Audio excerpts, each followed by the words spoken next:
Hello, hello, hello. Welcome back to Stories Between the Lines podcast. I'm your host, Nandini. I must first start off by apologizing for kind of missing in action for the past couple of months. I had to take a break for some self-care, to feel healthy and well again after a little setback. It's so great to be back and doing one of my favorite things, talking about things I love. So I am restarting the Stories Between the Lines podcast to bring to you some incredible stories. With all the love and support of my listeners, I have come a long way since I started the podcast last July.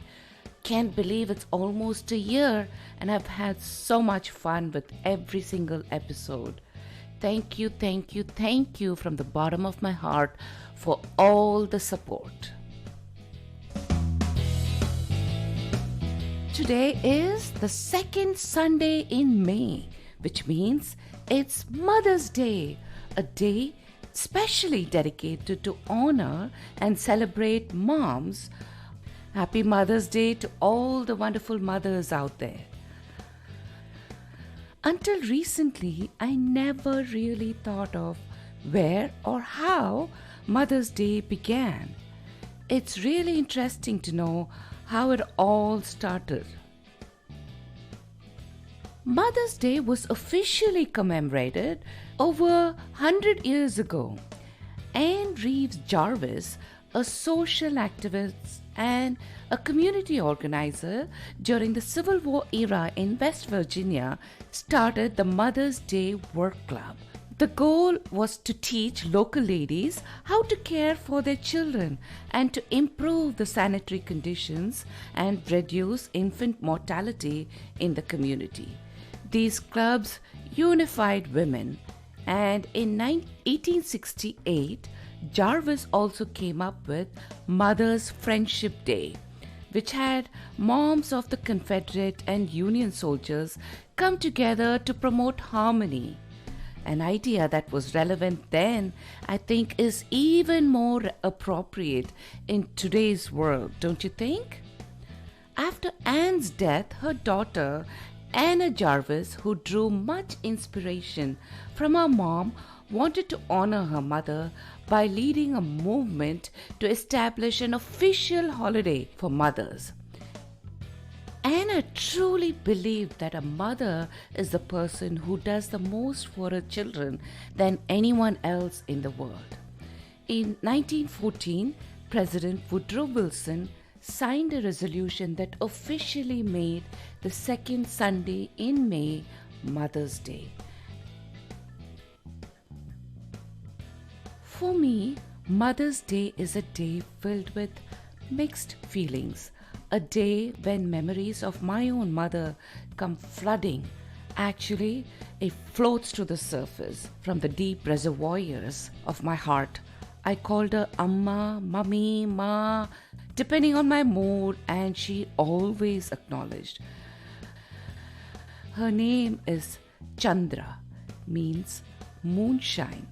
I love looking at the moon every single night, especially on a full moon night. I search for the moon in the night skies. It never fails to put a smile on my face, no matter how bad my day has been.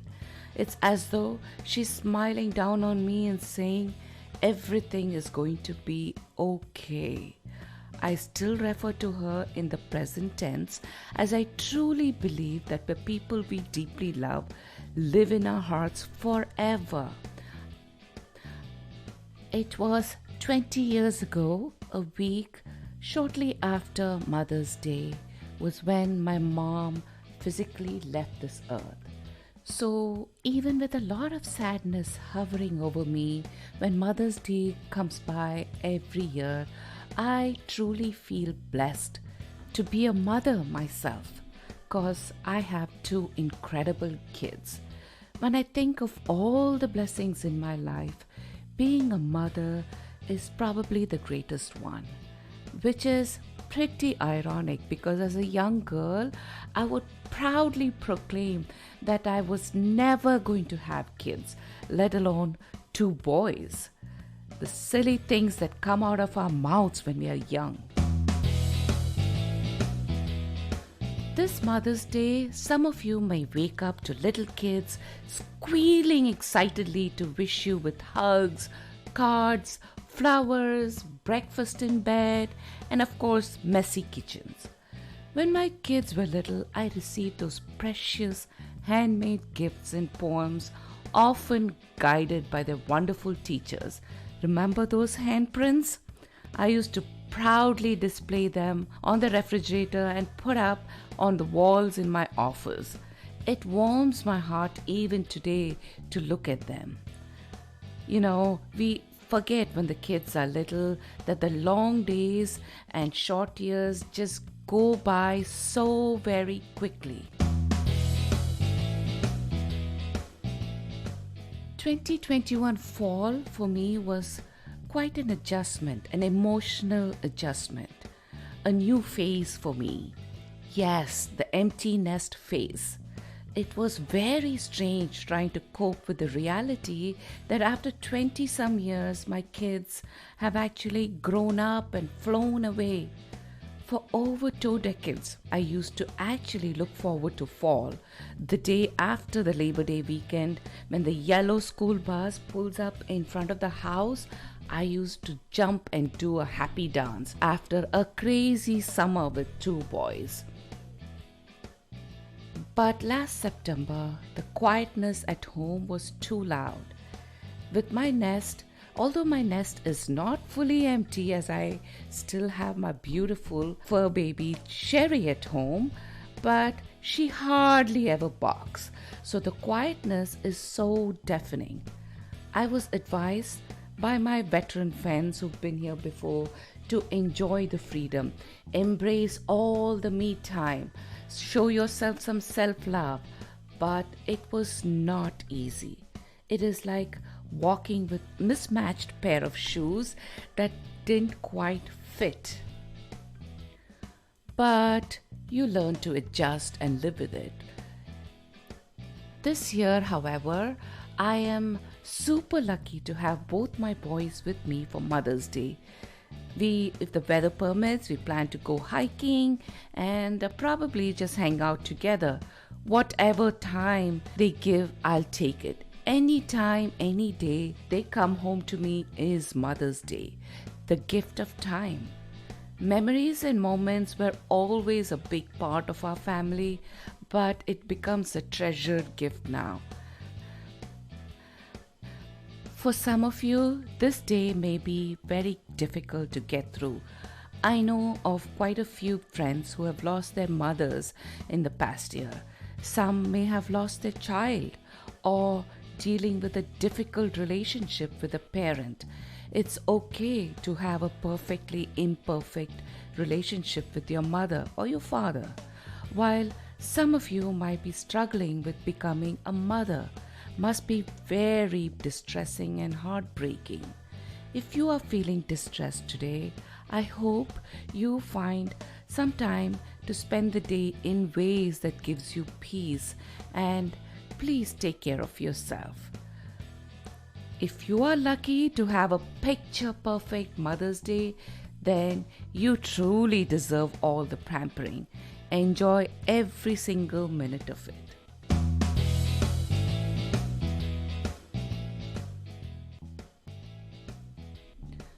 No episode of Stories Between the Lines podcast will end without a book recommendation. I immediately connected with the title of this book, Midlife Bites. Anyone else falling apart, or is it just me? By Jen Mann. She's the author of New York Times bestseller, People I Want to Punch in the Throat. For any woman who thinks she's at the crossroads of a midlife crisis, this book is surely for you.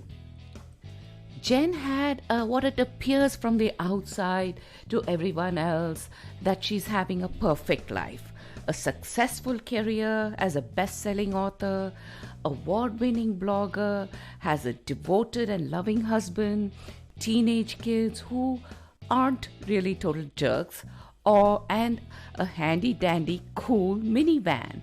But at 47, she hits midlife crisis, has all this anxiety about what is she going to do in her life, what has she accomplished so far, and what's going to happen to her when her kids leave home for college. Sounds familiar?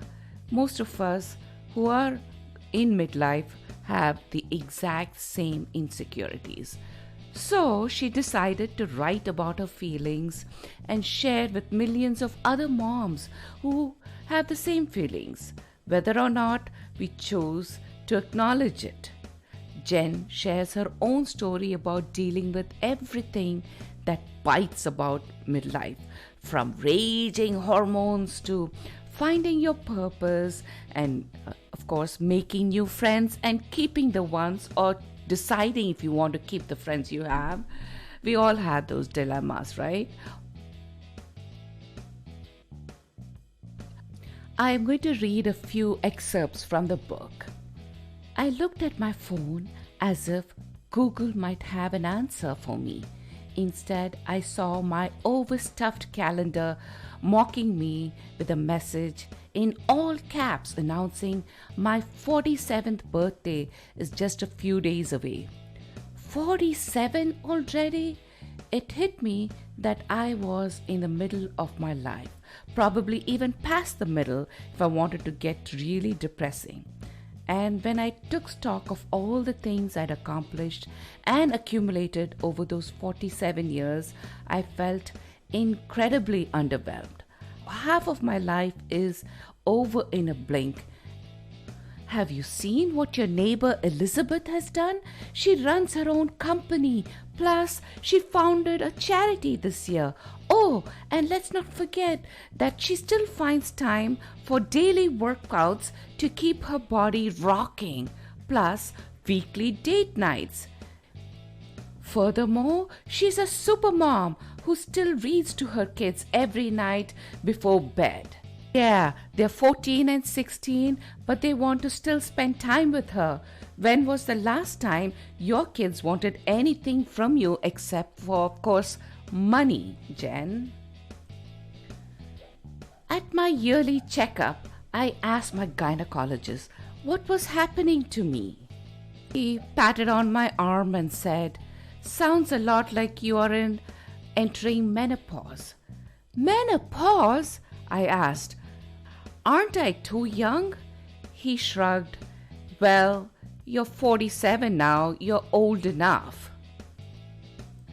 That was the moment I decided I needed to talk about what I was experiencing with my friends, with my husband, and with my community, and anyone who would listen. If you can relate to the excerpts I just read, you must read the book. It's available on Amazon, and the book title is Midlife Bites. Anyone else falling apart, or is it just me?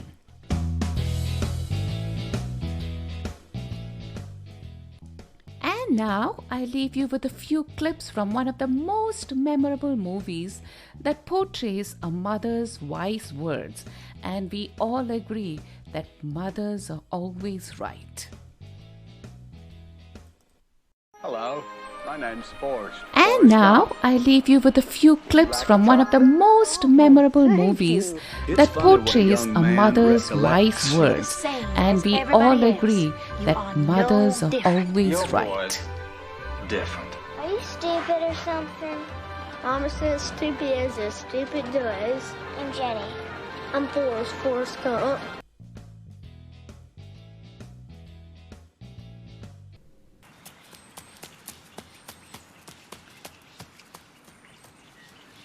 Where's Mama? She's upstairs.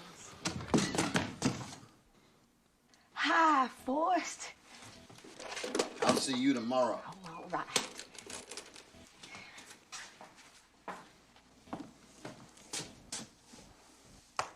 We sure got you straightened out, didn't we, boy?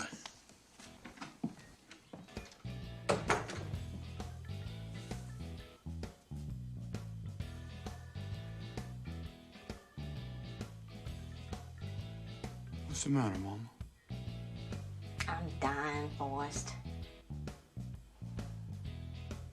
Come on in, sit down over here.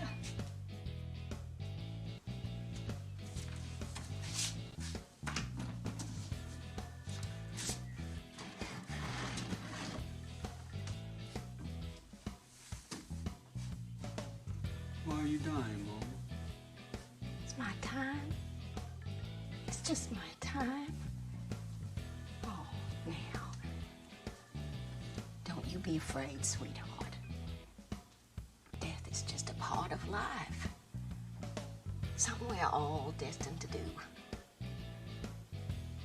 I didn't know it, but I was destined to be your mama. I did the best I could. You did good, Mama. Well, I happen to believe you make your own destiny. You have to do the best with what God gave you. What's my destiny, Mom? You're gonna have to figure that out for yourself. Life is a box of chocolates, Forrest. You never know what you're gonna get. Mama always had a way of explaining things so I could understand them. I will miss you, Forrest. She had got the cancer and died on a Tuesday. I bought her a new hat with little flowers on it. And that's all I have to say about that.